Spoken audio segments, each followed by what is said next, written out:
baseball right now. And the culture of baseball ties together a whole bunch of things. It's instructors, people that teach baseball and give lessons. It's coaches and dugouts, right? Coaches and dugouts need wins. And coaches and dugouts could be at any level. They could be at the professional level, the college level, the high school level, the youth level, right? And none of them seem to talk and communicate. Like, you guys are in this giant tug of war and you have no idea what it is that you're supposed to do and what's really, really important and what's the stuff that you shouldn't listen to. So I want to tell you a story about me in my high school days. And I played 3 sports. I played football, basketball, and baseball. And Redland was playing Cedar Cliff. I played at Redland. I was a point guard. I was pretty good. But we were playing Cedar Cliff, and it was my senior year, and I got fouled with like seconds on the clock. We're down 1, seconds on the clock, right? Pretty big crowd. I go to the foul line, and we're down 1. And if I make the shots, we win. If I tie it, if I make 1, we go to overtime. And if I miss both, we lose. It was that critical. Now, can you guys feel that pressure right now? Like, can you feel it? Yeah, you feel it sitting on the ground. Think about me, right? So here I am, I get the ball, and what I believe pressure is I believe pressure is that moment when you know that the results really, really are. Like, results are a big, big deal. And I get to the line, and I missed it. I missed both. And still to this day, and Connor's like, you missed it. Yeah, I missed it. I missed it.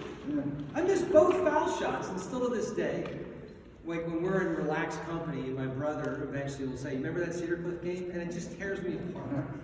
Now, why am I telling you that? Because there is a huge disconnect between focusing on results and focusing on the process, okay? How many of you guys want to play college baseball? And I could say pro ball, but I'm not going to go there. I was going to say college baseball. I'm going to play college baseball. Okay. I think that was the majority of the hands, if not all the hands. Let me tell you what it's going to take to play college baseball. Out there somewhere are a bunch of coaches. They could be called scouts. They could be called Division I coaches, Division II coaches. They're going to show up someday, and they're going to watch you play between the lines. And they aren't going to have any idea how you practice. They're not gonna know what you care about. They're not gonna know do you train 5 days a week. They're not gonna know your eating habits. They're not gonna know your sleeping habits. They're going to know how well can you perform right now when the pressure's on. Can you make the foul shots, or do you not make the foul shots? For those guys, it's all that matters. It is a results-driven world out there. In fact, it's so much results-driven.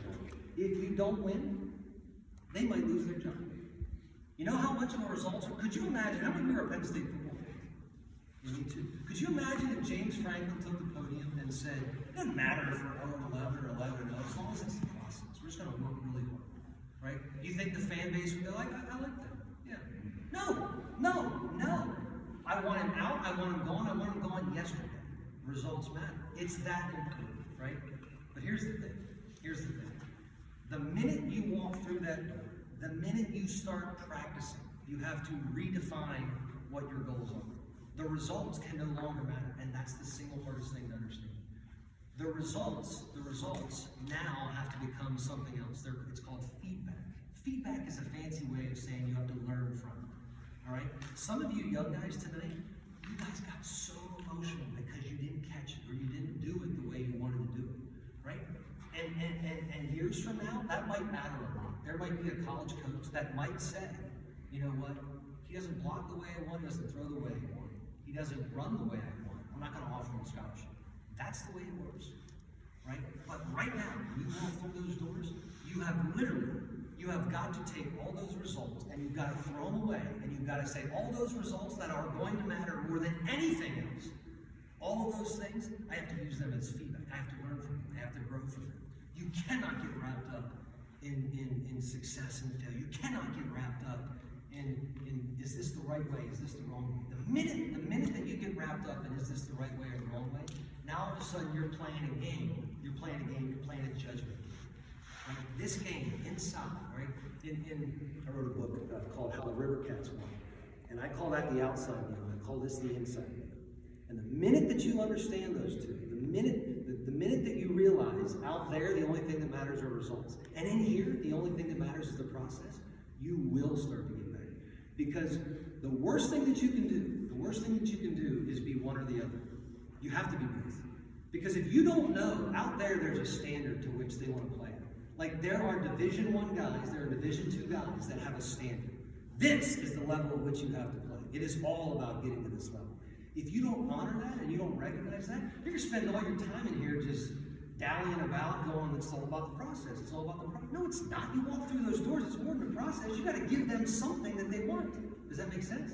But once you come back in here, now you can't care about them. Now you can't honor them. You don't play for them, you play for you. You have to work incredibly hard at just becoming better. And if you miss this pitch, there are no judges in here. There are no judges. This is a judge-free, non-threatening zone. And once you realize that, once you stop getting wrapped up in results inside the facility and start embracing this idea of how good can I be? Because there is no way you're going to get good if you're not willing to take risks. None. None. You have to take risks. You have to be bold. You have to test boundaries. You have to say, I can't do this, but maybe I can do it tomorrow. I'm going to try. I'm going to try. And when all you know is this judgment world out there, why would I take risks? Why would I take risks? If I fail, I'm not going to get the scholarship. If I fail, I'm not going to get offered. Right? That's a dangerous zone, but you gotta recognize it, you gotta honor it. Right? They're not scholarships aren't charity. They're not just handing them out. You have to prove that you're worthy. But in here, this is where you can transform it, right? So my brother always says it's the truth in paradox. The truth in paradox. Paradox is like this puzzle, right? But the truth is, if you want the results out there, you have to ignore them in here, okay? And it's a delicate balance, right? But the minute you go out there and all you care about is the process, someone's going to go, yeah, well, this process is 0 and 11. That doesn't work. And the minute you come in here, it's all about results. No, it's not results. You got to learn. You got to learn from your results, right? So you guys have to honor the standard. You have to honor what it is coaches want, right? Because if you don't honor the standard, and that's why I said all eyes on Connor, all eyes on Gary, all eyes on Landon. Because did you feel it? Did you feel the pressure? You got to honor. You got to honor. Do you guys know who Allen Iverson is? Yes. Yeah, Allen Iverson is famous for his little YouTube clip. We talk about practice. Because the truth is, practice doesn't matter. Doesn't matter. Right? Everything you do is driven to be good in a game. It's why you show up in here. Could you imagine if they took all your games from you? How many of you would play baseball if they removed every game?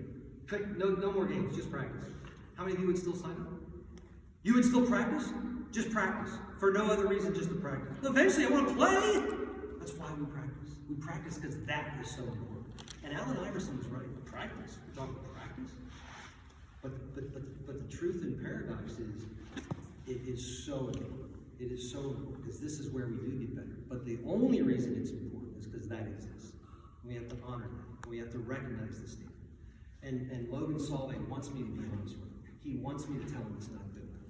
It's not good enough yet, Logan. It's not good enough yet, Logan. That's not what they're looking for in the big leagues, Logan. You've got to be better, Logan. Right? You want me to be honest with you. You want me to be honest with you and tell me. You want to know the standard. You want to know the standard. But you have to be willing to fail. You have to test boundaries. You have to throw all that you have to be courageous and risk it all in here. Right? There is this a judge-free zone in here. Right? So when you get frustrated and angry, I'm like, I don't know who's angry. Like I don't know. Like be vulnerable. Like embarrass yourself. Like practice isn't a cool zone. It's not a cool zone. Right? You can't get good. You can't get good if you care about being cool. Because if you care about being cool, you'll never take any risks. Okay? That's the message I want to share. And you guys might not know this yet, and you guys are starting to experience this here in a little bit, but that was the message I wanted to share. Okay, so hopefully you guys appreciate that. But we're a little bit behind. So